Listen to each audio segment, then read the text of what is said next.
Want more podcasts? Head over to gmg-podcast.com to get more Grinds My Gears clips and exclusive.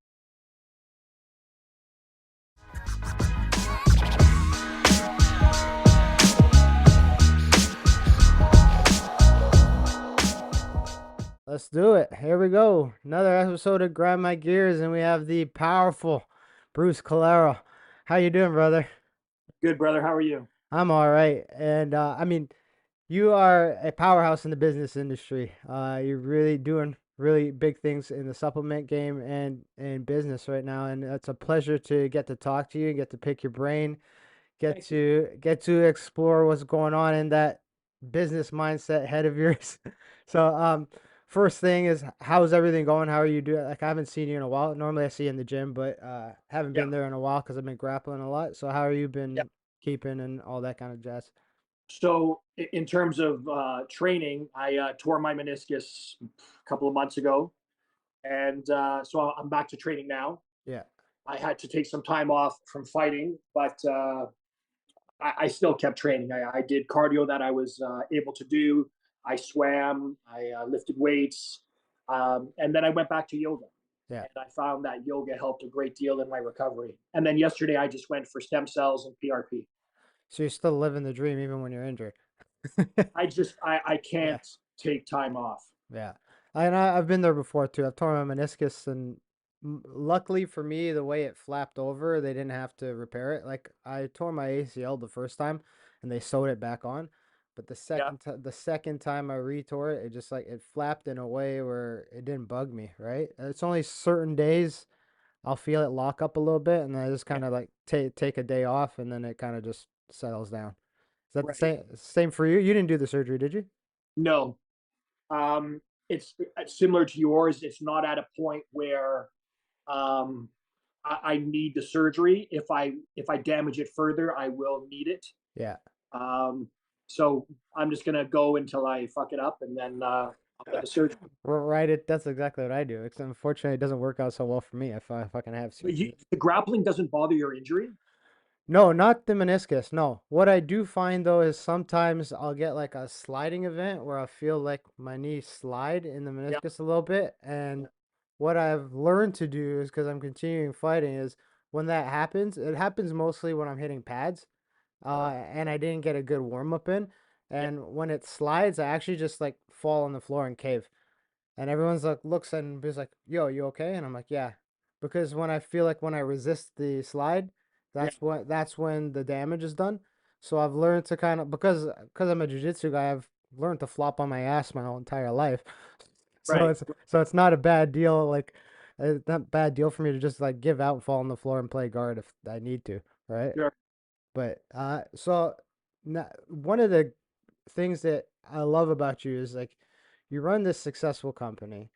You do all you have good people, but you run the successful company. And one of the big things that I preach with my business and my training business is practicing what you preach. How important is that for you to keep going uh, for the duration of how successful your business is and for the future to keep doing things like this, even though like you just said, most people would take months off and do nothing after a meniscus injury. Like, I have clients that I've worked with who, they have a bursitis in their knee and they take a year off, right? So Yeah. Well, I think you need to live by example, right? I mean, you can't have what I find recently is that a lot of people will tell me that I inspire them or that I motivate them because of my age and my output or the way that I look, that it's an inspiration to them. So that's a very big responsibility for me, yeah, and I take that very serious when someone tells me things like that or they ask me for advice. So if someone is actually coming to you and honoring you, asking you for your advice on how to better their life, that's a fucking huge responsibility and a yeah, gift. So I find that I need to lead by example. I can't expect to inspire others and I'm sitting on my ass, or I yeah, can't. So you need to walk. You need to walk the talk.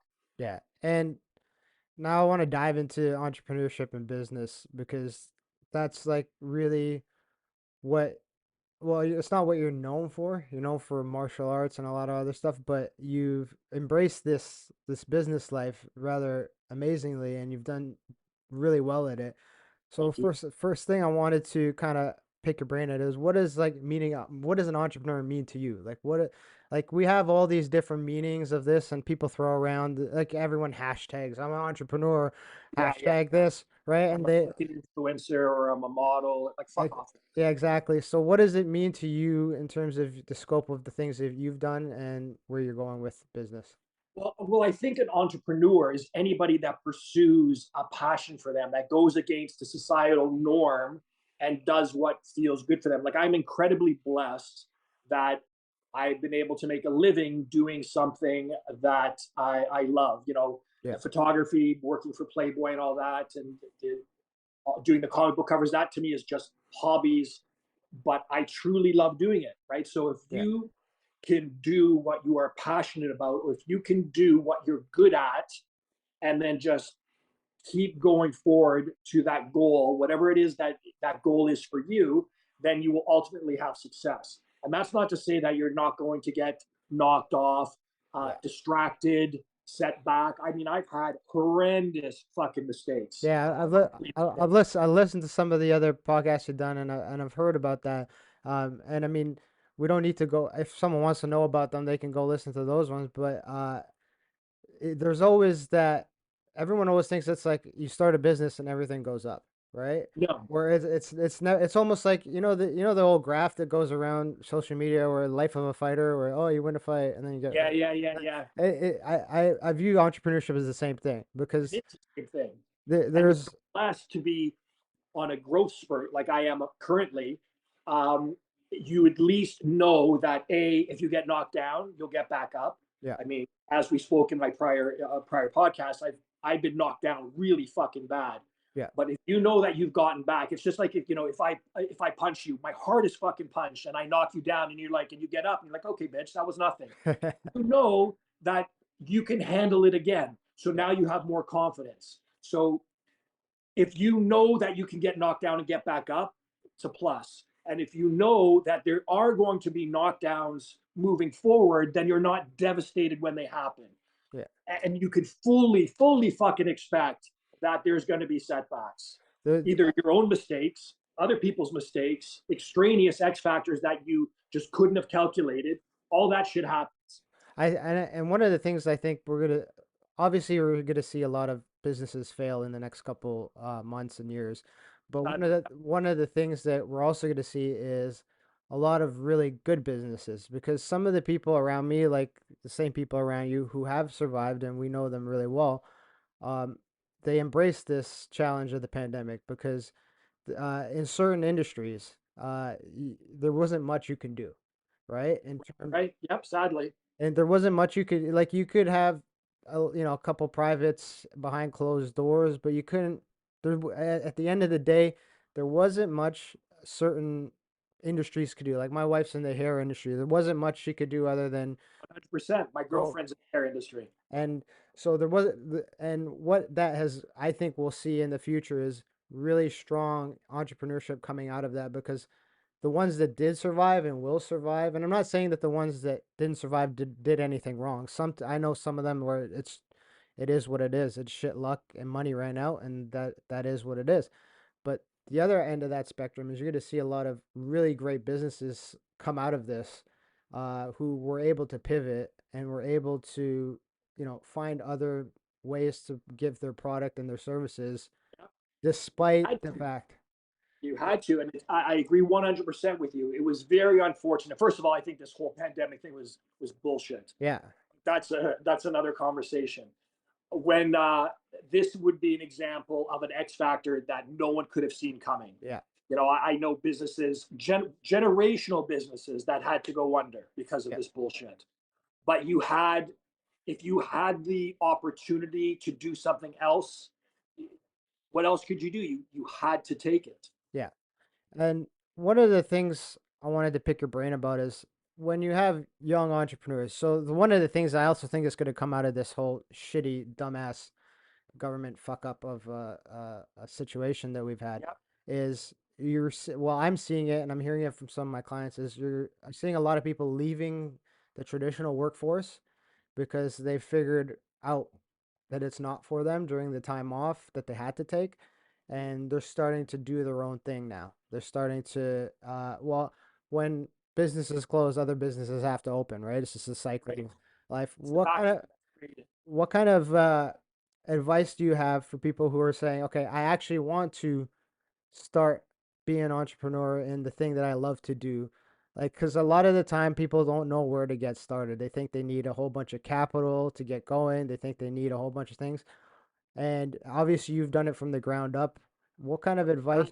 I had just gotten divorced. I had fuck all. Yeah, There's this common misconception in the industry that I came from money or I had invested. I had fucking nothing.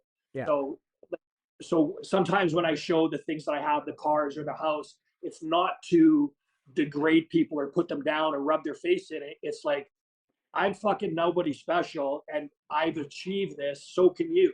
yeah, So when it comes down to people looking to start their own business, you see the problem with that is that everybody during the pandemic's like, fuck it, I don't like working for somebody, or I don't like this 9 to 5 bullshit, yeah, or I don't want to go into the office every day.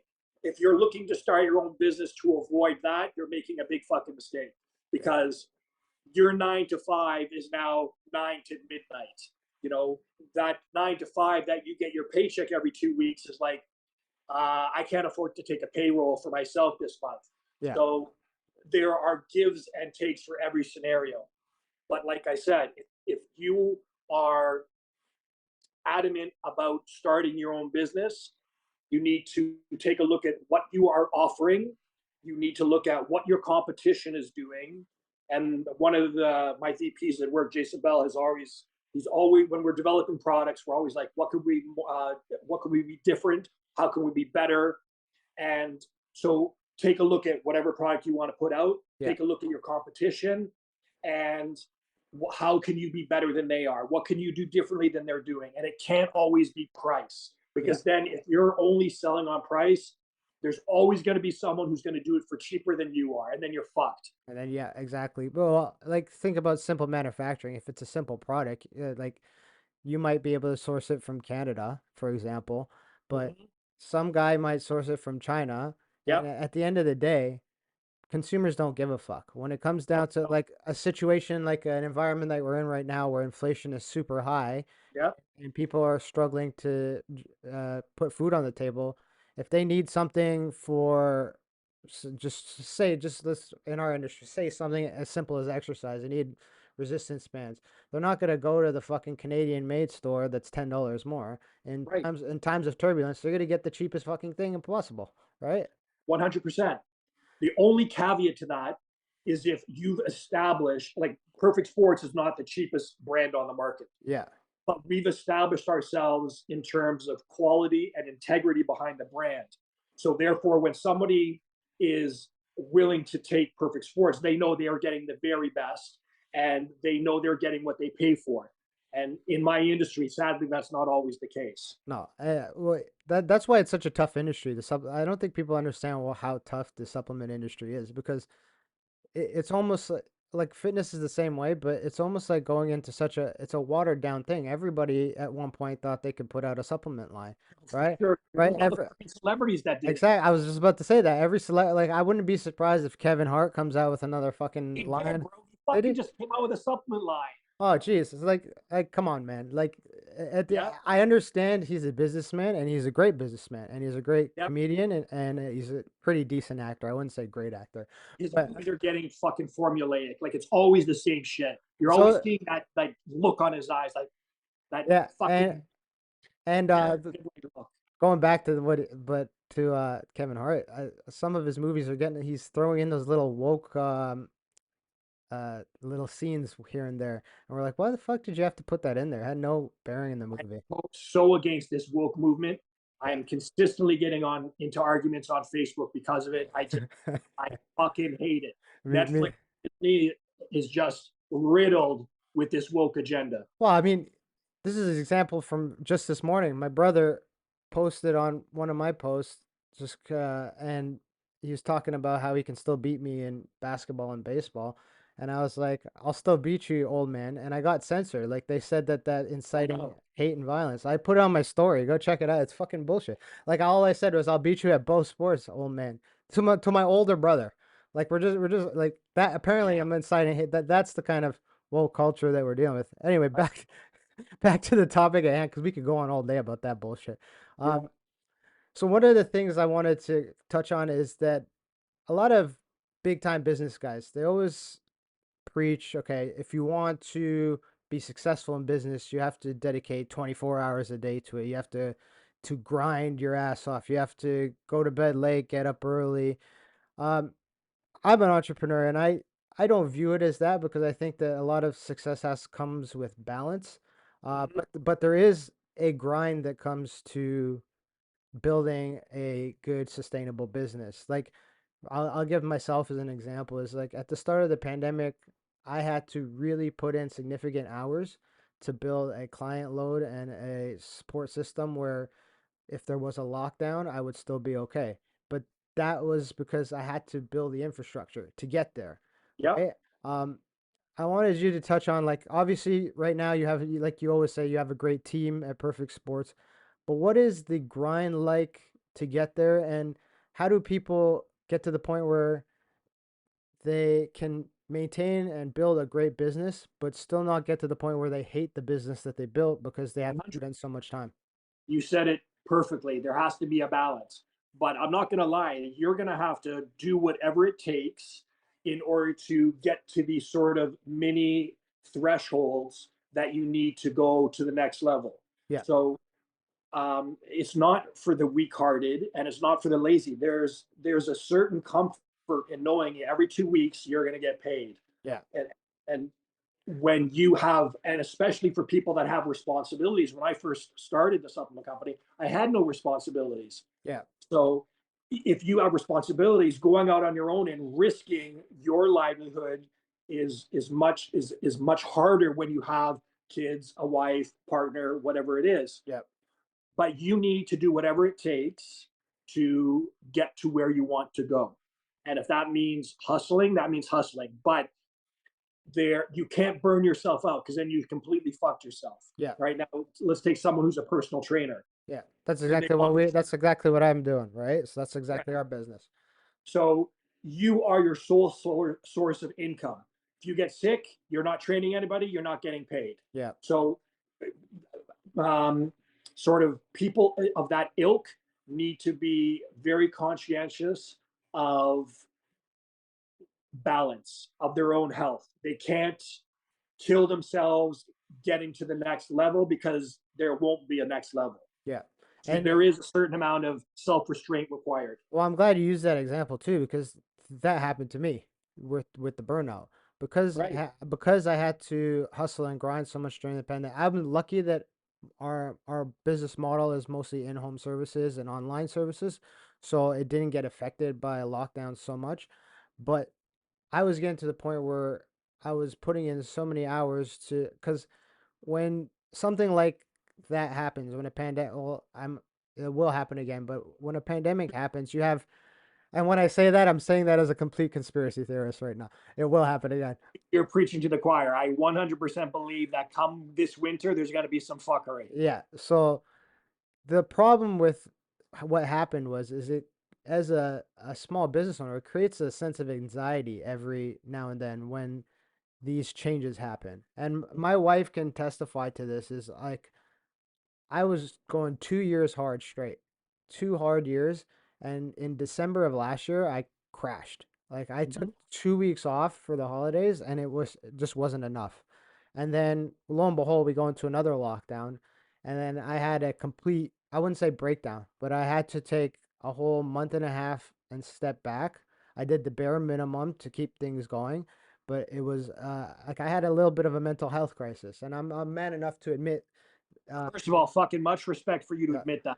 And Most people won't admit, especially men, when they're struggling. So good on yeah. you for that. And I had this mental health crisis, and what it ended up doing is it ended up fucking up my stomach. I couldn't digest food, Yep. couldn't keep things down, and I've always had a weaker stomach in terms of digestion, which thanks Mhm. shout out to Perfect Sports. Your guys' stuff helps out with my digestion a lot. Amazing. Um, Thank you. but it was getting to a degree where like I'm like this is abnormal. Like why is this happening? And it was because of stress, anxiety. Yeah, Yeah.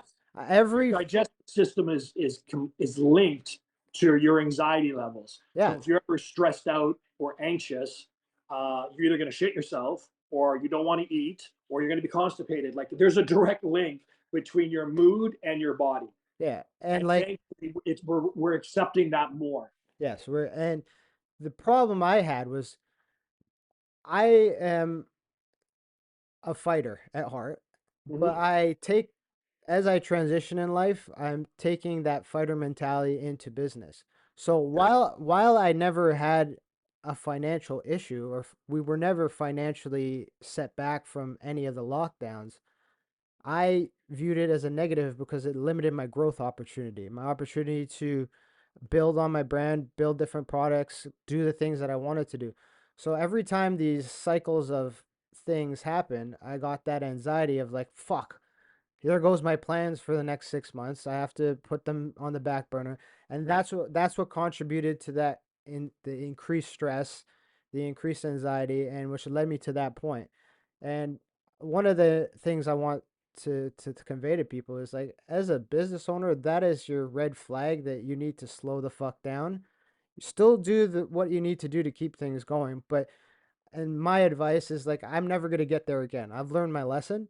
Uh, whenever I feel like that, whenever I feel like I'm getting a little too much, I take 2, 3 days off, right? And I get my exercise in. I maybe go get a massage, and I Yep. hang out with my kids and my family, and I recenter myself to remind myself, okay, these are the important things. Business will be there. You've done the hard grind of setting up the infrastructure where you're okay to take a day off. You're okay to take a day, 2 days off. But I'm still in that mindset where when I take a day off, I feel so fucking guilty. Yeah, I know. I know. That's your mind fuck. So two things I want to discuss about what you just said. First of all, perspective. So I looked at things during the lockdown. I my company was blessed enough to grow 40% over last year's sales, the year's sales prior, Yeah, despite the lockdown. So now you have two perspectives you can look at. You can be grateful for the growth that you did experience. You can be grateful for the fact that you still were able to survive, you were still be able to provide, and you didn't get fucking smashed by the lockdown. Or yeah, you could take the perspective of, well, I grew 40%, but I probably could have grown 80%. Fuck, this sucks. This is shit. I'm pissed off. Fuck my life. yeah, Which one is healthier? Be grateful for what you did have, or be riddled with anxiety and anger over what you could have had. yeah, Like and you survived a fucking lockdown. Many people didn't. And yeah, I'm not chastising you because no, I was here for a little bit. yeah, But you do need to appreciate what you have, and you learn. Now you just told me, you know, if this happens again, I'm not going to go back to that red zone. yeah, I know when my body's revving a little too high, and I'm gonna chill the fuck out for a little bit and relax. That lesson that you learned is priceless. yeah. And how many late nights have you had to do? Because there's always that stigma around like, uh, really successful business owners. They're grinding late at night to get things done. Elon Musk sleeping on the floor of the thing, and in a sense, yes, I've done it. It has its place, but how important is it to you to like if you're meeting a deadline or you just have this? Gotta do what's got to be done, dude. Yeah, Like we have some really big fucking projects, and there's an affiliation that I'm going to announce hopefully in the next week or two. That is a really big deal for my company, and we have new products coming out. We just landed a huge chain that we're going to be announcing shortly. You need to do what you got to do, but you also need to be conscious of the fact when you are burning out. Like yeah, you can't afford to take a step back when you're meeting a deadline or you're hitting a goal.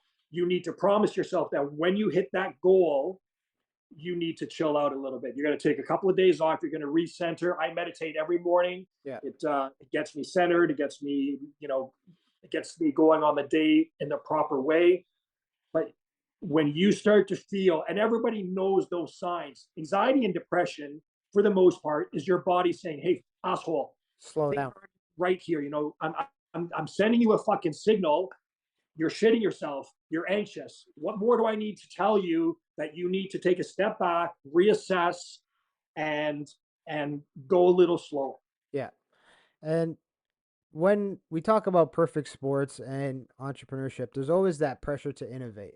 Now, I know you Yeah, guys are always coming out with new, like you said, you have a lot of new projects coming yeah. in the pipeline. We have a product coming out in January that is, you always hear companies, this is a game changer. This is awesome. What we're going to release in January. And what kind of pressure do you feel as as a growing brand to innovate and constantly innovate as a company and as an entrepreneur? Well, I don't innovate merely for, like, I really don't care about the money so much anymore. Like, Yeah. the companies are very stable. We're on a massive growth trajectory. I innovate because I feel that I owe the people that take my products the best in science. If there's something new that can help somebody perform better, Yeah. or even myself, I mean, this all my companies were started merely because I wanted to perform better. So Yeah. I wanted to take the best protein. So I came out with my own. So when we innovate and we bring out products, it's because there's something newer out there or something that could be designed better that will allow you to perform better. Now, That's why when you guys are looking to quote quote innovate, are there like specific keys that you're looking at in competitors to base that off of, or is it leading the way in the industry. The competition isn't really offering me much in terms of, look what they did, we need to beat it. yeah, Because of our infrastructure, because now I'm in 30 countries, I have access to a lot of training sort of theories or new sciences or new ingredients that are coming up. And then again, we play around with the concepts. You know, how will this allow someone to perform better? How will this allow for someone to recover better? How will this allow someone to burn fat faster? yeah. And if those ideologies are available to us, then I feel that we owe it to the people to give it to them. Now, what you just said, look what they did, we got to beat it. I feel like that's sometimes a dangerous mindset for certain businesses because it takes away from what the core of the entrepreneur and the business owner was focusing on at the start. Like every business and every entrepreneur has a an intention when they start, and most of it is a good intention most of the time. Um, you feel like when you get into that, like obviously we want to crush competition and do better than everybody, like 100. 100%. But you find like when you're so fixated on what other people are doing, you lose sight of what. 100 for sure. It's like a fight, brother. Yeah, You got to be aware of what that guy's doing and what he's capable of, but fuck him. yeah, You need to focus on your goals. You need to focus on your prize. I like to think of it, uh, and it's no secret. I don't like my competition, right? yeah, They can all go out of business tomorrow and I'll throw a fucking party. yeah, So I'm aware of what they're doing, but now I'm not. I have no. They're not threatening me at all. I don't think they're doing anything innovative. To me, they're all just me too's. yeah. So be aware of what your competition is doing. Don't fixate on it. Keep your mind on what you're doing, and just know that at the end of the day, you're going to beat them. Yeah, and in terms of execution and how you guys execute, because it's very easy. Like people when they want to start a business, they'll go and get help and get someone to draw up a business plan. But one of the things that people struggle with is how to actually execute those plans and how to Yep. execute those visions. How do you guys approach, when you take a new product, for example, and you have it on paper, you have the idea, you have the science there. Yep. How does the execution happen? We test it with a select group of people. So this new product that we're going to release in January has been actually being used by fighters and athletes for the last 2 years. Okay. We need to make sure that we had consistent results from these people, um, because this product actually does. It operates on a number of different levels, but we needed to make sure that the results were consistent. Yeah. So at the end of the day, we test our products on people. If it's new flavors, for example, for diesel, we'll test it in house. We'll give it to a bunch of people to see what they think, and then we bring it out. Okay, so basically the execution part comes from you guys just developing the product, putting it putting it out there in the hands of a specific set group of people and Yep, getting the feedback, tweaking it based on the feedback, and then once you perfected that, like perfect sports, once you perfect it, you put it out there for the general public. 100.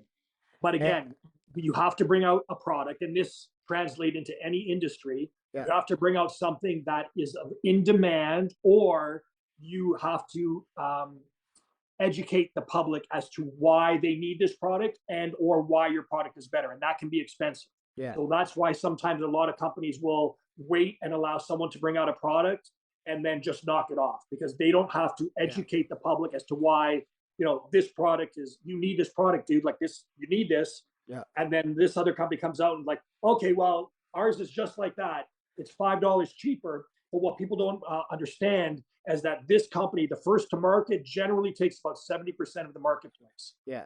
And Perfect Sports is growing, like you said, it's growing at a such huge trajectory right now. Yeah, One 60%. 60%, like that's huge for people who It's don't understand for people who don't understand investing. A fucking 10% return is good. yeah, 60% growth is massive. yes, it is. But what But happens? it's not without its stressors, though, Yeah, yeah, right? My CFO is like, Jesus Christ, we are fucking growing so fast. I just had to get another 50,000 square foot warehouse yeah, because we just can't accommodate. Like right now, I have a 50,000 square foot warehouse, and we have other places that ship on our behalf to like yeah. Loblaws or Walmarts or shoppers. But then I needed another warehouse in order to compensate for our growth and Growth. for our international growth. And that's what I wanted to touch on is when you're growing at such an insane rate, how do you ensure that the quality of the company and the product maintains the same? Because like let's look at a big example. Look at Amazon, right? Yep. During the pandemic, they grew tremendously. And like I'm not knocking on Amazon, they're not going anywhere. It's a really Oh, well-run company. yeah. I'm publicly say I own some fucking shares. It's a really well-run company, but they were growing so much in that start of the pandemic because obviously with all the bullshit, they took the market share. Yep. And then what's happening now is you're seeing that they put in all these warehouses, they hired all these workers, and they're realizing that growth rate isn't permanent. So now they have to lay off people. Yep. Now they have to they just announced the web services. So if you're a vendor that sells through Amazon, We do. expenses go a little bit higher because they're going to be increasing those prices of the cut they take to make up for their losses. How do we ensure like the quality stays the same? Because like when we look into Amazon, that's what they're doing right now. They're still providing a quality service, but they're fucking the people who help them get there. Yeah. You know, I have a saying that I say at my office: don't fuck the people that brought you to the dance. yeah, Okay. So for me, I would feel more morally horrible is if I started to downgrade the quality of my products. okay, I just think it's a shitty thing to do to people who are putting their money, especially their fucking hard-earned money nowadays, yeah, on my products, and because they want to excel at whatever their profession is, their sport, or just general well-being. yeah. I morally can't do that. I can't fuck people like that. Well, that just comes back to your martial arts background of integrity, right? Yeah. It's as simple as that. Like, I mean, I told my professor like when I was a white belt that I'm gonna get my black belt from you, and 13 years later I got it, right? And it was just an integrity part of, and like you can go and do business with other people, but you have to remember who brought you to that passion, who brought you to that level, and Yep. and it's very easy. And I see it happens in the MMA world a lot, where you have certain guys, and there is a ceiling that certain coaches can bring you to, Sure. and then you have to go find some other. But then they just throw them away. They throw what got them there, and then when things get tough again, they always come crawling back, right? Yeah. And Yeah. it's similar in business too, where if you throw some of the people who got you to the dance there and then things get tough, you might need them again, and then you fucked yourself because you don't have them available to you. Yeah. In my industry, my competitors during the pandemic, one of my competitors went to their staff and dropped their pay by 50%. There you go. And I didn't do that. So I basically went to my CFO and I said, if we're going to have to start cutting down salaries, I will stop taking a paycheck to make sure that everybody gets their paycheck. Yeah. And at the end of the pandemic, first of all, the guy didn't need to do that because he didn't really suffer through the pandemic. Yeah. But at the end of that pandemic, he went to all those employees and said, okay, well, do you want that 50% back on your paycheck? What do you do for me to deserve that?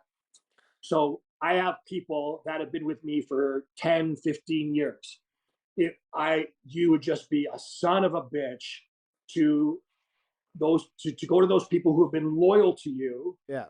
and struggled with you, to cut them off simply to replace them with someone who's going to take a lesser paycheck. Like, holy fuck, you prick.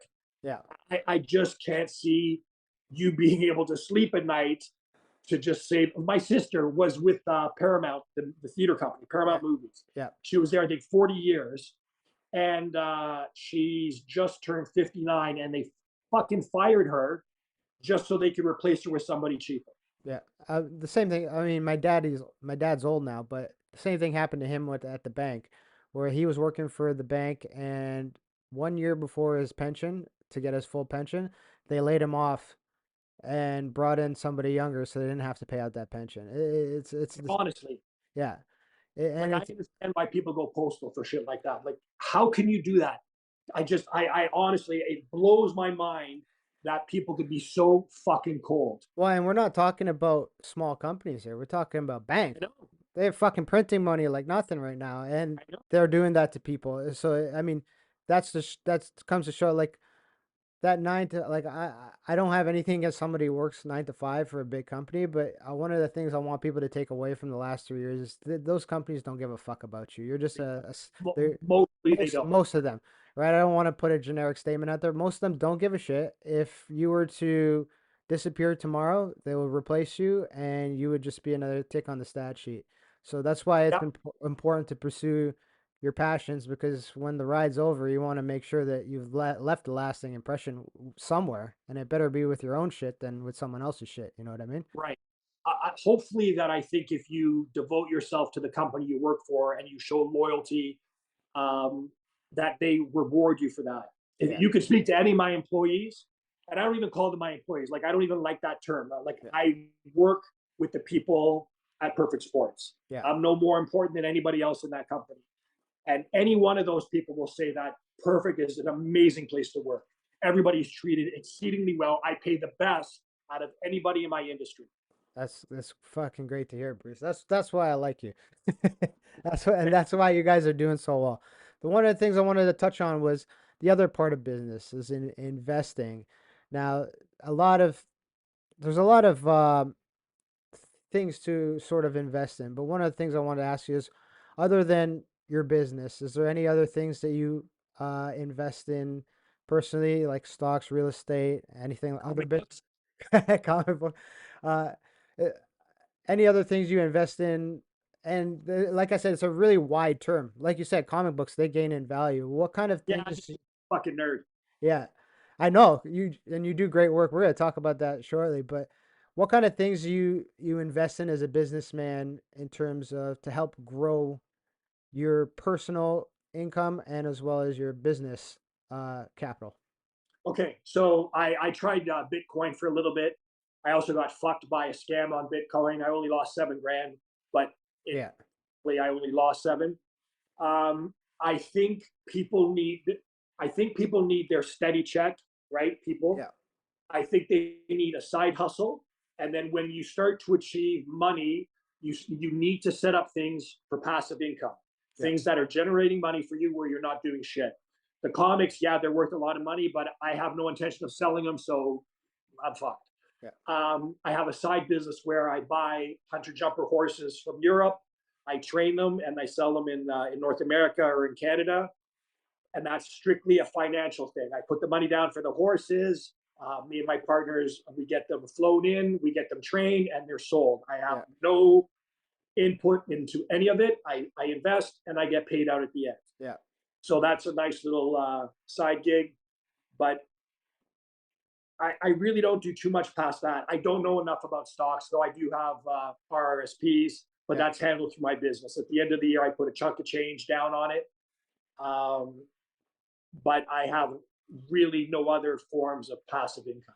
Now, But it is important. yeah, it is important, and that term is thrown around a lot. Like people who don't know about investing, like I want to generate passive income. But at the end of the day, passive income is still work. You still have to work to develop that passive income. So Yep. I think that one of the things that people like the word investing comes around, they get nervous about it, and they're like, "Well, I want to generate, X amount of dollars." Well, the wealthiest people in the world didn't generate $1,000 a month extra just out of the fucking blue. Right. It comes with a price, and the price is doing your research and actually putting up the capital. Like we're Right. talking about the horse venture that you're doing. What kind of research and kind of hardships did you go with when you were Yeah. starting to make that I investment? have a buddy who does all the landscaping. He did my pool and everything else. He's a good friend of mine. He came to me with this opportunity about the horses, and I'm like, do you believe in this venue? He's like, yeah. I'm like, okay, here's my money. So Okay. that's merely I trust him, Elliot, and it was nothing more than that. But you're right. People can't blindly invest in something under the assumption that they're going to make money from it. And then you have to equate, okay, I got to research this new side venture. Is it going to be everything comes down to your time invested? What is your ROI on it? Yeah. I got to study this new side venture. It's going to take me X amount of hours to generate a possible X amount of money. Or I can continue with my hustle, focus on that. You need to put your time where it's best served. Yeah. Only when your side hustle becomes your main hustle and you can take a step back from it, then you can start looking at other passive forms of income. Yeah. But it's you got to be fucking smart. People, you got to strategize and be smart with your time and your money. Otherwise, you lose it all. That was one of the things I learned very quickly was that like for example, when you put your money in a bank, it's not actually fucking there, right? I know. Like there's this like people who work 9 to 5, and like I'm not knocking on it, but then you get your paycheck, and most of the time now it's directly deposited, right? Yeah.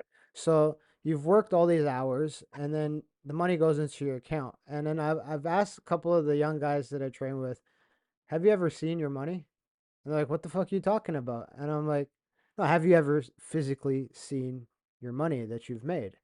They're like, yeah, it's in my bank account. I'm like, no, it's not. Like, you technically don't have any money because the minute it goes into the bank is now using that to do they're lending that money out to other people. They're lending that money and they're making more money off of your money than you're making on the interest that's there, Of right? course. And so, like, I'm not knocking on people to take all your fucking money out of the bank, but I think that it's one of the educational things that isn't taught is how money actually works.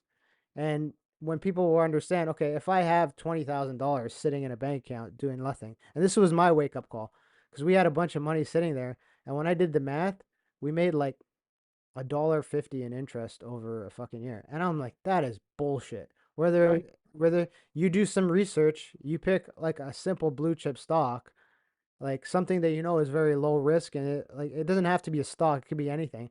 You'll get a higher return than the bank gives you. But that's just a lack of education. And like you said, it takes time. Like my wife gets mad because I'll throw on my headphones, I'll take some CBD, get a little high, and I'll study balance sheets, man. And then after like 2 hours, I'll take it off and be like, okay, babe, here's where we're buying this, this, and this. This is the price I wanted. This, But fuck this you need company. it right. Yeah, Right. You put in the work. You put in the time. That's that's what's separating you from somebody else who, oh, I want to make more money. Okay, how do you want to make more money? Well, I don't know. But I want to. I need passive income. Okay, how are you going to do it? Well, I don't know. You need to put the fucking work in, man. You yeah, need to have a plan. You need to have a goal, and you need to execute that plan. yeah. Otherwise, everything falls apart. Well, And you and got to be aware of the fact that that plan, that execution, is going to be riddled with mistakes and potholes, and you got to be able to adjust. well, I've Like made I look at business very much like a fight. Yeah, and I've made a ton of investing mistakes, and I'm very lucky that I've done it at a very low cost so far. And I've been incredibly lucky where some of the mistakes I did make, I had other investments where I could sell those to make up for the losses, so I didn't really lose anything. But I'll give a good example of one of the things I bought into a while ago was Nvidia, the chip maker. They make all the chip. Um, and it's actually an incredibly fucking well-run company with a great future, right? But I ended up selling my position in that because I sensed a lot of things geopolitically. And this, my wife gets mad. She's like, "You're watching too much fucking news." I'm like, "Well, I'm actually learning from this. So give me a second." And then lo and behold, come yesterday, the US told Nvidia they can't sell two of their artificially intelligent chips. And it's at a 52-week low. So any profits because I bought it before its last split, any profits that I would have made, I would have fucking lost it. And Yes. so investing isn't something that you just put your money in and forget it. There are some investments that you can do that, but most investments you have to constantly be aware of the things that are going on around it so that when you smell a red flag you can be like, okay, I'm going to take at least half out, maybe I'm going to return some of it. And those are the things that are lost in some people because they see numbers go up, right? They put some money somewhere, they see numbers go up, they get excited. Good times don't last in business. Good times don't last all the time. And all it takes is one simple geopolitical event, like Nancy Pelosi fucked Nvidia up by going over to Taiwan, because Yeah. that is gonna fuck that business up. And it's a great run business. It has amazing products. Wasn't there a rumor that Nancy Pelosi knew that there was going to be a government, something to do with the chips, and her husband purchased a huge amount? Wasn't it Nvidia stock? It was Nvidia stock, yeah. Right. And So there's no, that to me is insider trading, but nobody's doing shit about that, no, right? and Roblox as well, the kids gaming company. They bought a fuckload of that, drove the price up to 150, and then sold their thing, and then it fucking tanked, right? So there was a whole Twitter feed designed. It was called Pelosi Trades, and they were tracking Nancy Pelosi's trades by her husband and her, and people were buying and making a lot of money because of the insider trading. And what ended up happening is Twitter shut that account down because they said it was a bad account that was doing something bad. But what it was really doing was Nancy Pelosi called up fucking Twitter and said shut that account down because Yeah. they're bringing too much heat. But like that's a whole nother fucking can of whoop ass to get into. I love conspiracy. I don't like. It's funny. Everyone criticizes you for being conspiracy theory Yeah, theorist, but it seems to me that all the shit that we've been,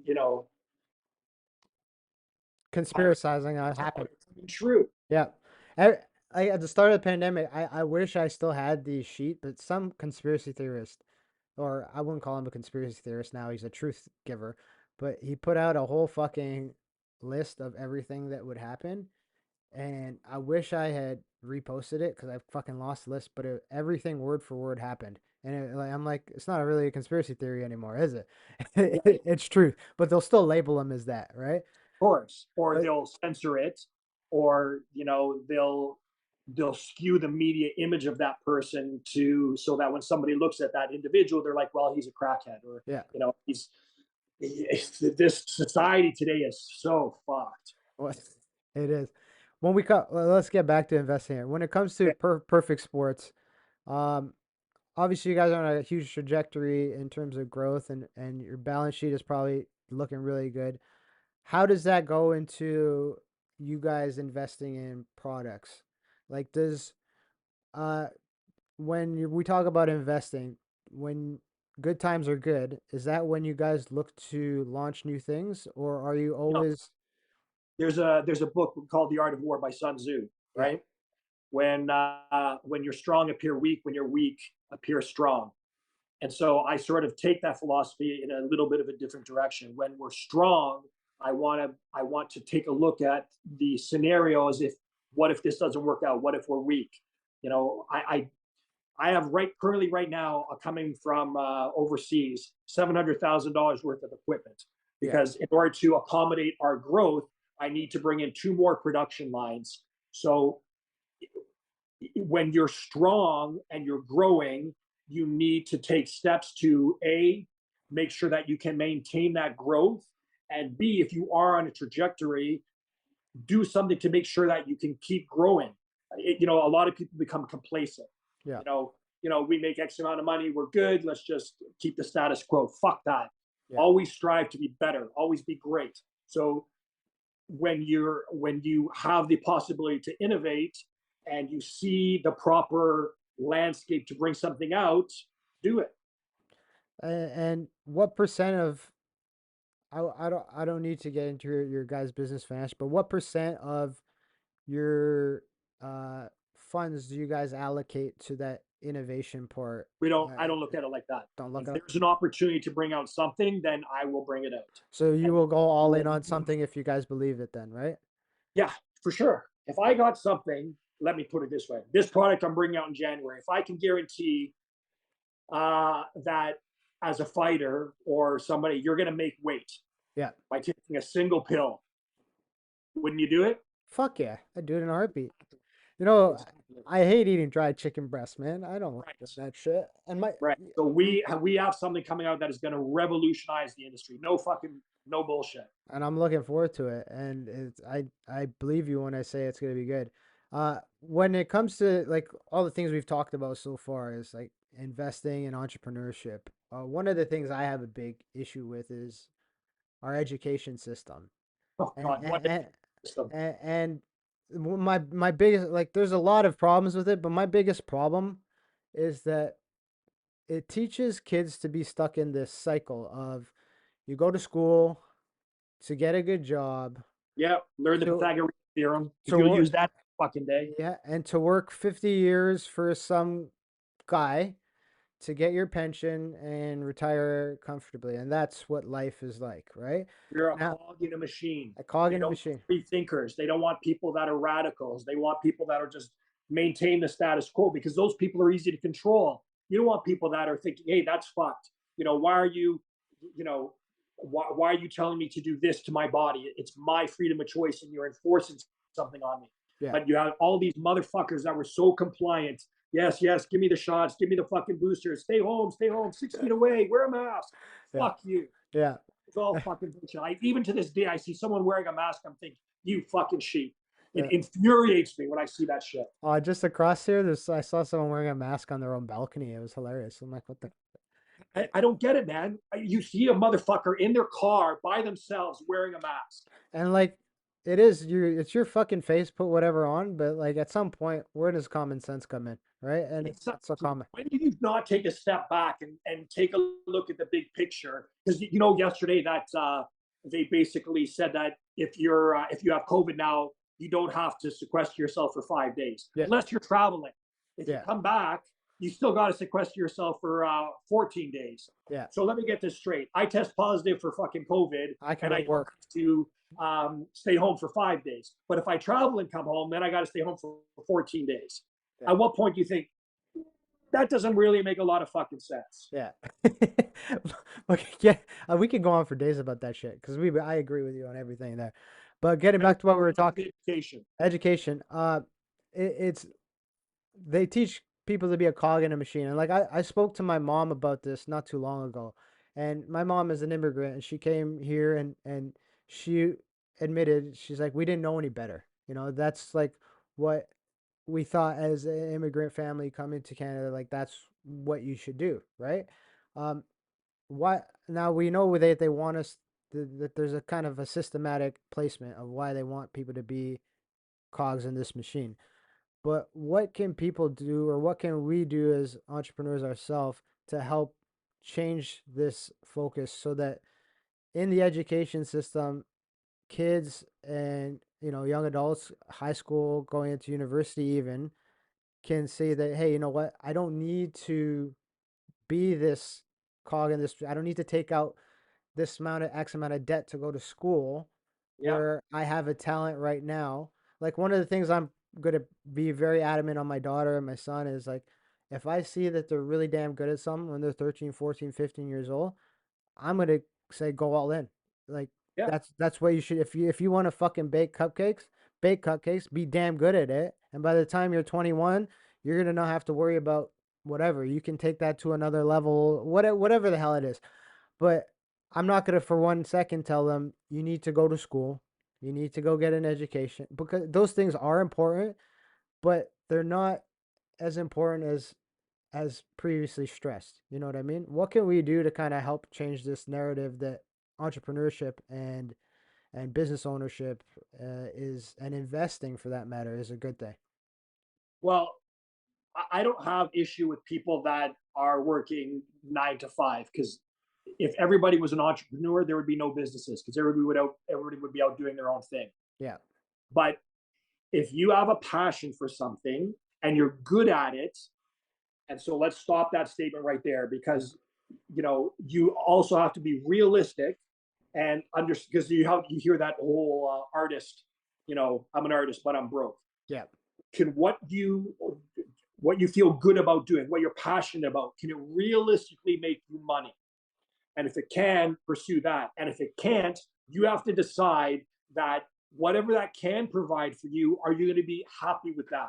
Because money is not the end all and be all. And then I'll caveat that by saying, well, Bruce says that, but he's got fucking money, so he Yeah. should shut his mouth. And I can appreciate that. Yeah. But money is not everything. No, it's not.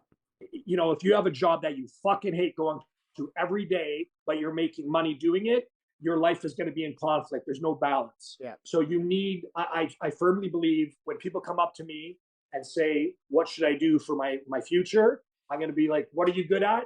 What are you passionate about? Pursue that if it can make you money. Yeah. If it can't make you money, then just do it as it's on the side and just be Sure. happy.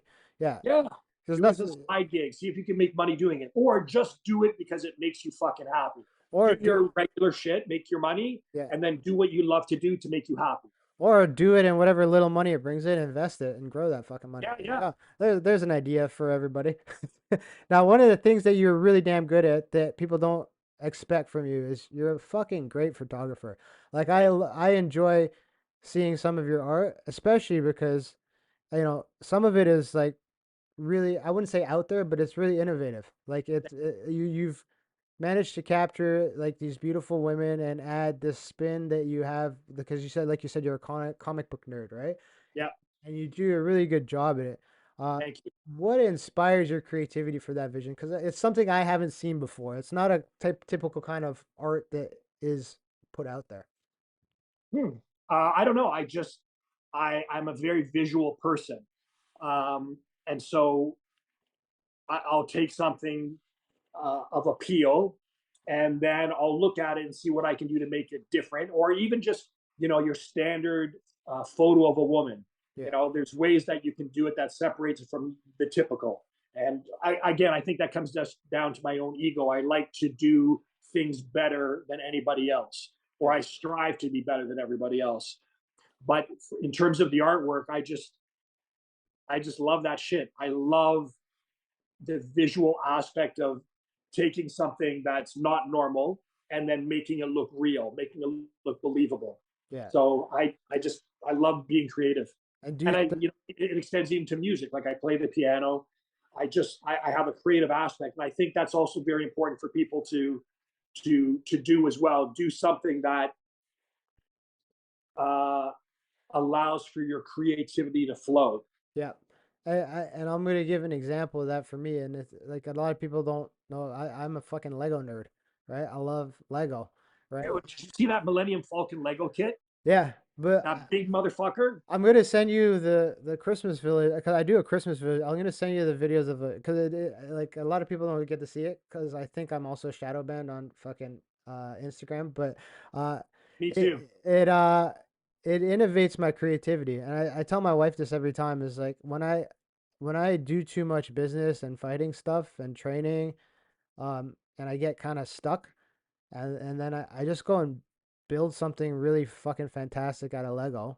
Like Yeah. I spend hours out of it, and Yep. um, I gain a new creativity, and then I'm able to go back on the mats, or I'm able to go back into business and really, oh, look at that. Yeah. One of my babies. One of the babies. I'm Yeah. able to it channels that creativity and brings it back and hones me back in. So, do you study other artists to kind of get your inspiration, or is it kind of just I on your do like looking at other artists because I can appreciate what it is that they do. Right. Yeah, Um, in terms of studying them, if you're studying something to emulate their style, that I don't do because I have my own style. Yeah. But because I like visual things, I will definitely take a look at other artists or comic book covers and just appreciate it. Just love what you're seeing, man. Yeah. It's as for you, someone's gonna say that this guy's a fucking fighter and he builds Lego. Yeah. Cool, man. When you think the drive of business and the drive of fighting, you need that time. I call it mental masturbation. Yeah. You need that time to just fuck off from everything serious and chill out. For me, it's drawing or playing the piano or playing video games. I love playing video games. You Yeah. need that time to just fuck off from everything else and just chill out. Yeah, because there'll be evenings where my wife is like, she's like, I'm going to bed. I'm like, no, I'm gonna stay up and work on this fucking Lego thing, right? Yeah, And what people don't like realize is with some of these bills, like you have to, there's math involved. You have to get the dimensions right because if you're doing this huge, like for, I'll send you the video of what I did last year. When I'm doing this whole fucking mountain thing, I need to make sure everything is right because if I fuck it up, I gotta go back, take the whole thing apart, yeah, and then like business. read. Yeah, just like business. So I will stay up all night and then I'll wait. My wife's like, What time did you go to bed?" I'm like, 4. And she's like, "What did you get done?" And it doesn't look like I did shit. Like it's not like I built the whole fucking thing in a night. It takes like 10 fucking hours just to do a base layer of fucking bricks. Some of those kits are impressive, man. Yeah. The Star Destroyer from Star Wars, that's insane. That's one of my I don't secret know where to begin to start on something like that. It's one of my secret goals. Like by the time I'm an old fucking dude, I want to be able to have one of my an idea I've created produced by Lego because like some of like I don't know if you've seen the Lego Treehouse, No. but that set was made by a guy who's a nurse and he's a Lego fanatic and he just did it in his spare time and now he's got there you go passive income 1% of global sales and now he's fucking good, right? So same thing, but the other thing about their photography is your work is specifically with hot chicks. How hard is it to fucking Yeah. So I do get this question a yeah, lot. like how hard is it to be able to like I wouldn't say like be a Not ridiculous fucking man. model. Yeah, no, that and just like you're taking the photo and be like, "Oh shit, look at oh, let me just look get out of the lens there for a second." Okay. Here's the thing. No one's gonna fucking believe me when I say it, and I say this to everybody. I say it to, you know, when I'm looking at something and I'm taking a photo, I am emotionally devoid of any relationship with that girl. To Yeah, me, that girl is a part of the prop, part of the image. And when I look at it, I look at it like a final image that I want to see in my mind. yeah, So it has nothing to do with any kind of sexual stimulation. And people are going to say he's full of shit, yeah, but it's true. When I don't get emotionally evolved in the image, yeah. right? Because that's incredibly That's fucking hard. Like of all the shit you do, what you're saying right now, that's the most hard. Because like I always go back to like when people ask me about like personal stuff about women and stuff, I always go back to what Joe Rogan said in one of his podcasts. Whenever you think about doing something stupid, just go jerk off first and tell me if it's a smart idea after, right? yeah, Right? Because that's an incredibly hard thing. Like I know there's this war on men and this whole toxic masculinity thing, but like that shit too. fuck that shit too. But like what you're saying is incredibly inspiring for men should take that into account because there's this weird thing where everyone thinks that a naked female body is something that men ogle and that they are like perverts about, whereas what you're doing is There are some. I there mean, are some, yeah, and but what you're doing is the producing art and appreciating the female form, right? right. So for me, it extends on a number of levels. If I'm in a relationship, I'm not going to disrespect the woman that I'm with by fucking the model. Yeah, Two, I need to make like my honor is very important to me, and I don't want to jeopardize my honor by fucking somebody, and then they go around saying, "Oh, I fucked Bruce," or "You don't need to pay him," because this happens a lot in my industry. That you'll get girls offering their pussy in exchange so they don't have to pay. yeah, I got to get paid. yeah, So I never traded a photography for in exchange of cash. Well, there you go.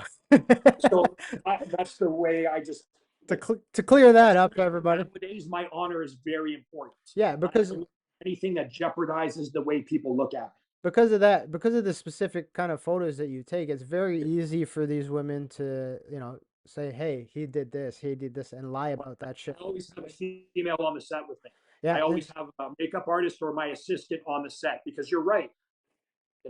You never know what someone can possibly do. well, and that's a lesson I took from my father-in-law. He's actually a pastor, and he is never alone in a room with with a female.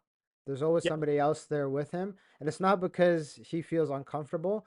It's because of the stigma around those religious institutions that other assholes have done, have yeah, kind of have ruined it for him to be able to, you know, be a pastor and integrate with females alone. So he does the same exact thing. If he has to meet with somebody, if they want to meet with him to for any counseling or anything, there's always somebody else in the room. It's never just him because of some of the dumbass people in the world, right? and I also do it. I also have people in the room with me to also make the model feel comfortable. Because Yeah, listen, just because a model shoots nude with you doesn't mean it's free pussy. yeah. Okay, and you have unfortunately some people in the industry that take advantage of that, or they'll give them the model alcohol, or they'll give them drugs. And like I want the model to feel comfortable. I want the model to feel safe, and I also need to be protected too. I don't need any slanderous shit going out. Well, you You don't know, need to. You run a successful company. You don't need to be canceled, right? imagine, dude, Yeah. for sure. Like, there's always someone in the fucking room when I'm doing these shoots. And now that we touched on all that shit, because I wanted to get to Crazy Bruce, I wanted to talk on life shit right now, right? Because Oh, uh, I wanted to like I know you're very vocal about how things are going on and how things have went on for the last couple of years, and uh, what do you think about how we are Canada as a country politically right now? in dumpster fire. I think Trudeau is a complete fucking asshole. I love it, and you're right. He's a fucking ass. I think he's a simp. I think he's fucking weak. I think he's manipulative. I completely hate the way things are happening in Canada. People are taking advantage of. Um, you know, my personal feeling about the way the pandemic should have went out was that the vulnerable should have been taken care of, the elderly should have been taken care of, Yep, and everybody else go to fucking work. Dude, you realize we are now vaccinating 6-month-old babies? yep. It's fucking ridiculous. People are fucking okay with that. I'm The not. lowest demographic for infection, and we are basically vaccinating everybody. My there's no fucking way my kids are getting it. But my when me and my wife got COVID, there was no fucking chance in hell my kids weren't gonna get COVID. They got fucking COVID, and Yeah, they literally my little guy was hot for like had a fever for like 24 hours and was fine, and my daughter didn't even get a fever. She maybe had a little cough and it's she a fucking cold, man. yeah Like, and I'm not saying COVID isn't real, but this was no politicized. oh for This sure was used as a tool. The media, you have Trudeau giving $400 billion a year to legacy media in order to push his agenda. yeah. How do you expect? Where is someone going to get the truth? Well, So anyone who doesn't really want to do a little bit of research or think outside the box, they're going to take what they're being told and think of it as gospel. And we did ourselves a huge fucking disservice. Kids are going to be socially awkward in the next yeah, generation. for sure. We put ourselves back on an educational level. You have China teaching their fucking kids quantum physics, and we're teaching critical race theory. What the Yeah. fuck, man? It is the problem I see though is yes, like we have this conservative leadership race going on right now, but Yeah, my issue is I don't see too many better options. Right now, I know like everyone's raving about Pierre Poilievre, yeah, but at the end of the day, he's still a career politician, and I put a video on my channel and it got tons of fucking comments and views and because I questioned the guy, right? And everyone was like, Team Polyev, and I'm like, okay, he's saying all the good things, and yeah. I really hope that he does execute on all these things. I really do hope that he does that, and that he does change this country. But based on the last seven, however the fuck Trudeau's been in power, and look at the United States as well, because they're a good example. Show. Based on the lies and manipulations that you were told by one set of government, what makes you think that the Lord Savior is coming in now and is going to change that and be You're right. that much There's no different? promise. There's no fucking promise, right? You're going to have to go on faith that Pierre is going to come back, come in. I believe that what the election for him is The this 10th, month, isn't it? yeah, yeah, September 10th. So next week, Yeah. I believe. So I presume that he's going to be elected conservative leadership. Yeah. It's going to come down to whether or not we can convince anyone in the Democrats, sorry, in the Liberals or the NDP to vote against Trudeau and call a vote of non-confidence. Otherwise, Yeah. we have Trudeau for another 2 fucking years. And And who knows what that guy's going to do to Canada in the next 2 years. that's one of the things I want to touch on because we talked about business and investing and all that stuff. How does a government like this, the one that we currently have, affect, like I know that you're on such a good growth rate because of the hard work that you and your team put in, but how does it affect the ability to run a business, right?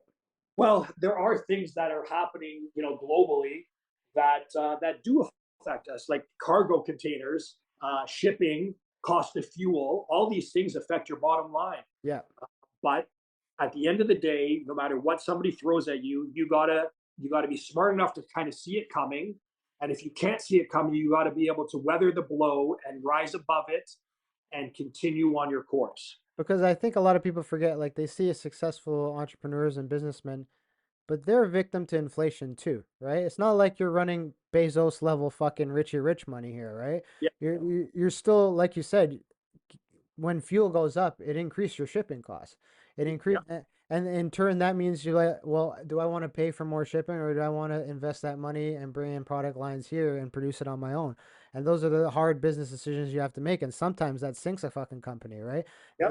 Like, I like to use this example because they're gonna go under and Peloton, right? They were, You're gonna go under. I think they're going to go under.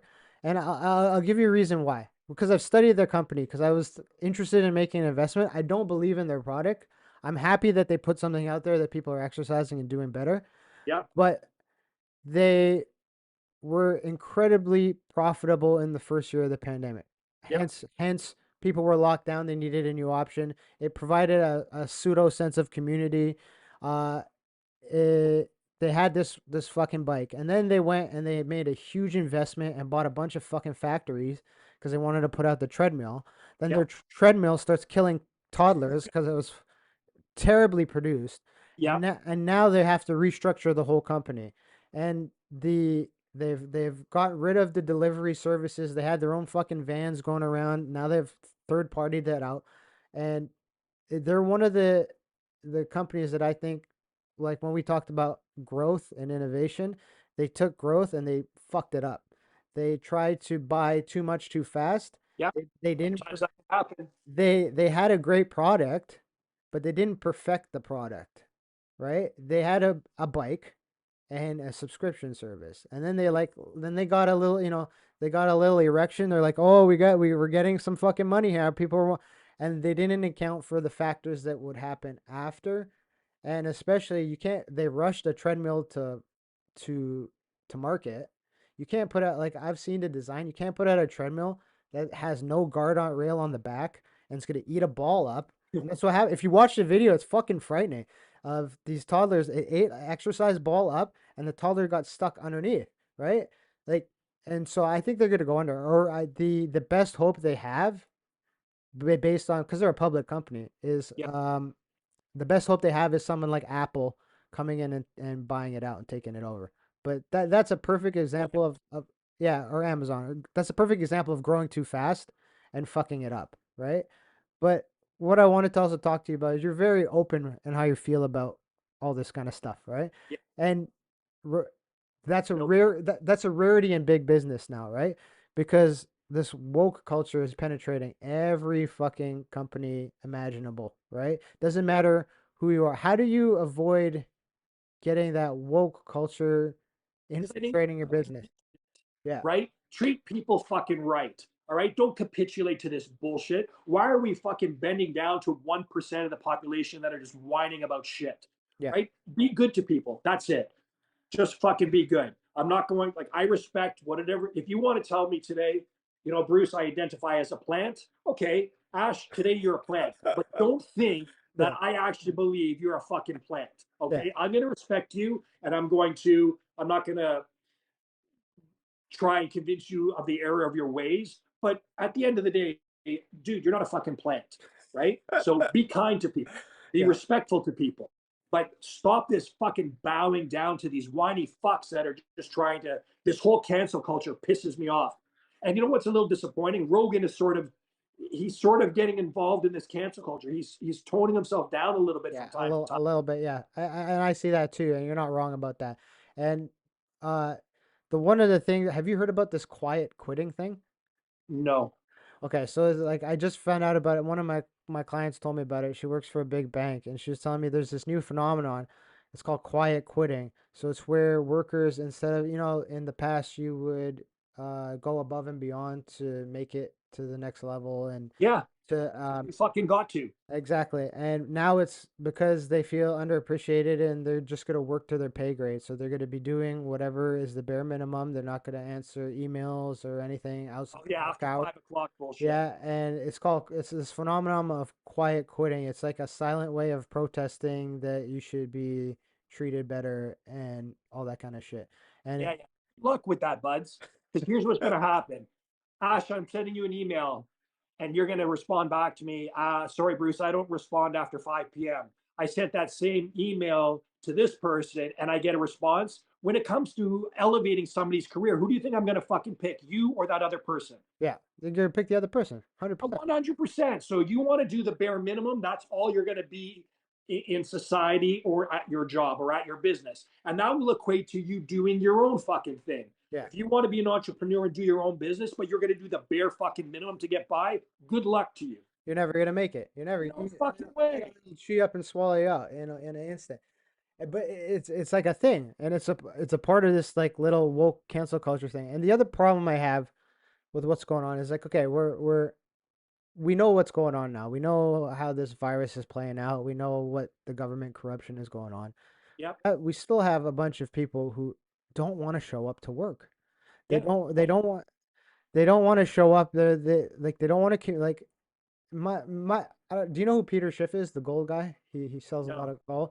He's a big gold guy. He runs a really great channel. And he's a huge millionaire, billionaire guy. But one of the things he was saying is when you go to a job interview and you get the job, you sign a contract, right? And the contract says that whatever the fucking outline of your job, these are things that you've agreed to. Like, for example, these workers that are not wanting to go back downtown to go to their job.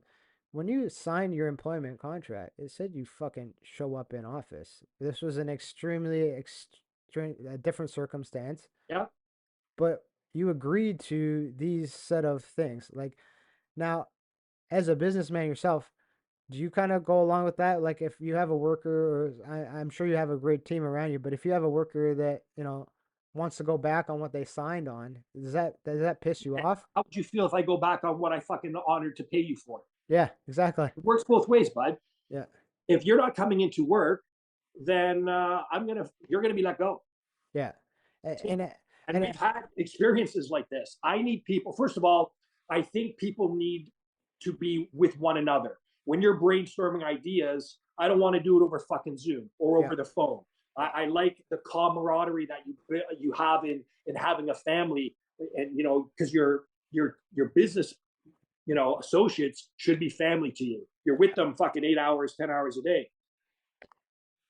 So that being said, um, I think that if someone doesn't want to come in into work, then I don't want you at the work. I don't yeah. want you anyone who's not happy being with Perfect Sports. I don't want them there. Yeah. So basically, you like in your culture and your business and how you guys got to believe. If you don't want to fucking come in because of whatever X, Y, and Z government pushing, you can take yourself elsewhere and fucking work. Yeah. Yeah. And the other thing I want to touch on, because we're both toxic males, right? Yes.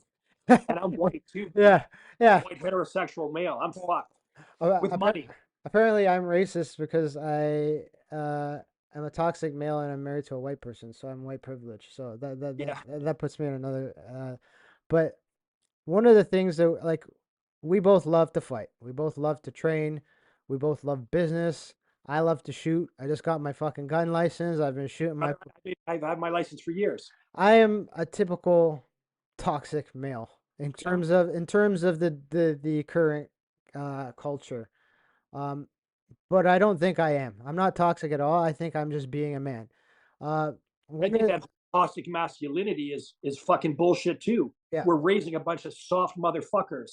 yeah, That whole toxic masculinity to me is insane, and I have yet to see any example. So you mean to tell me a guy who beats up a woman, that's not toxic masculinity? That's a fucking asshole, yeah, right? When you have strength, it you don't abusing it. That's toxic, yeah. but that's not being a man, right? When you have strength, you use it to help other people. When you have Inspire strength, other. you use it to inspire other people, bring other people up, protect other people. You know, I'm still a guy that believes in opening the door for the female, in being there to protect and love her. If that makes me toxic, then fuck you. Go find a guy that drinks soy lattes. Yeah. Well, what like you just said, one of the things that pisses me off is I my old football coach used to get mad at me because I wouldn't hold a door open for people. So I do it now all the time. For even for men. I don't give a fuck. Why, dude? I'll hold the door open. One of the things that pisses me off is I'll hold the door open for someone twice because there's fucking two doors to my building or Yeah, there's two doors and they'll just walk out. And I'm like, and I've gone to the point now where I'm like, you're welcome. that's what Right? I do. That's what Right? I do Like, because I'm respectful until I'm disrespected, and then I'm an asshole. exactly. And Yeah, we live in a society where it's like people are, especially in Canada, and I can't attest to this for other countries because I don't live there, but we live in a society where people feel very entitled to things, right? They 100, man. they feel entitled, like, oh yeah, you should open the door for me because you're a man. No, bitch, I opened the door for you because I'm a nice fucking person. I don't need to Right. fucking open the door for you. There has And been, yet, that very same female will chastise you for opening that door. yeah, I can open my own fucking door. I don't need you to open my door. And but I believe that you need to do good things just because it's the right thing to do. yeah. You need to be good to people, not with any expectation of getting it back, but because we've been blessed in our lives. We're fortunate, we're healthy, we're making money, and you need to be good, and you need to pay back the universe. And you can look at the universe as any kind of doctrine or religion that you believe in, but if you've been blessed in your life, you need to do good. You need to make it square with the universe. And that message that you sent there, how do we, like, it's such a hard thing to put into perspective now because like, you've lived here your whole life and so have I. Yep, And I've seen the most drastic change in human beings that I've ever seen in yep. the last 3 years. Especially the last 2 years. Yeah, and I'm having a hard time putting into perspective how we can get change back to where people are nice to each other again. How Honestly, can bro, I think that's going to be very fucking hard. As much as I have belief in the human spirit, and it's unfortunate that we have become so divided as a society on so many things, yeah, you know. And the problem is social media is like pushing that fucking social agenda. yeah. You mask wearer, non-mask wearer, and it seems like with social media that the more they'll put something very toxic. For example, I got into a huge argument on Facebook yesterday because they're remaking The Little Mermaid, right? Yeah, And they're using a black actress to play Ariel, the yeah, typically white redhead. yeah. And I'm like, fucking Disney keeps pushing this woke agenda. I don't have a problem with a black mermaid, but why come up with something original, man? Come up with a new story that it's a black mermaid. Like, why are we just pushing this agenda? And I think they do it to a certain degree just to create that conflict, to create that sort of animosity, to divide society, and to get more eyeballs on these posts. And Well, that's sad to me, man. You want me to fight you for your entertainment. they use political things like racism is always used. It comes around once every 4 years for a reason. It's political kindling. It's political currency. Yep. Uh, and like I tell this to everybody that I meet. I'm a colored person. I'm apparently one of the people that are being hard done by life. No, that's not fucking true. That Yeah, is, I but don't agree with that that philosophy either. that Don't that make people believe they're victims. yeah, exactly. I'm not a victim. All right. No. My mom and dad immigrated to this country from a poor fucking country, Guyana, and worked their Right. ass off to give me a fucking life. And I have a great life. I had a fucking great life. And where I'm at right now, I had to work incredibly hard for it. No point was I ever racially attacked. If somebody didn't want to hire me because of my fucking skin color, do you think I want to work for that fucker anyway? No, that says more about them than it does about you. Exactly. Here's And we're here. building a generation of fucking victims. We are creating a generation of weak people. Yeah. Well, I can't do it because of this. I'm my gender, my sexual preference. It's not my fault. Oh, bullshit. You want something, you go out there and fucking get it, regardless of what it is that you may consider a cross to bear. Yeah. You can achieve whatever it is you fucking want in life, no matter what it is. If you want it, you got to pay the price to get it, and just never stop until you get it. So And fuck this victim philosophy. fuck I fucking hate it. and they'll say systemic racism, right? And I Yeah, don't think and there's no it's not systemic racism. It's systemic oppression. It goes back to our conversation where we had before. And when you're going in through school, when you're going through the education system, they're teaching you that you're a victim. They're teaching you how to not make money, how not to be independent, how not to be financially literate. Like right. you know how many people are 25-year-olds and don't understand that simple bank analogy that I gave earlier, where you don't actually ever see or own your money, right? And so you're not systemically racist. It's just the system is designed to keep you in a certain place, and it's up to us as entrepreneurs, and we're having these conversations to fucking bring it out there. You're not systemically racist. Nobody gives a fuck if you're white, black, orange, yellow, fucking anything. Like you said, if you want to come and work with Bruce and you want to do great things at his company, pull up your fucking socks, get your ass to the office, and innovate and do the things you need to do to become a I don't fucking care about your race, your preference, your ideologies. Do your fucking job. Commit yourself to doing a great job, and you will grow with the company. yeah. I don't believe in victimhood. I think that's a very very dangerous road we're taking people down. And while we wrap this up right now, I wanted to kind of ask, as a Canadian entrepreneur, a very successful businessman, and given all the turmoil and stuff, what is your vision for this country in terms of where you want it to go and where you want like Perfect Sports to fit into that? Well, Perfect Sports is going to be the number one global supplement company in the world. That's Yeah, like in my head, that's a done deal. So now I'm just going through the steps to get there. In terms of what I'd like to see for Canada, I'd like to see some people, I'd like to see us as a society come together. I'd like to see us less divided. This sounds very foo-foo-ish for me to say. yeah, Uh, we're going to get in a circle and fucking kumbaya and shit. But like, we got to stop being so divided, man. We need, hey, baby. Ah, it's my other one.